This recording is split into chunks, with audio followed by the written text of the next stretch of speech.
Musa Diarra is a 57-year-old garage attendant in New York City who suspected someone was trying to steal the cars that were under his care.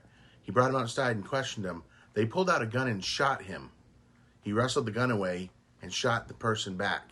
Musa Diarra was arrested for attempted murder and criminal possession of a handgun. A handgun he didn't even want, but that was used against him. If this is your common sense gun laws, I don't want any part of it. Hey, Alvin Bragg, why don't you do your job instead of being political and drop these charges immediately?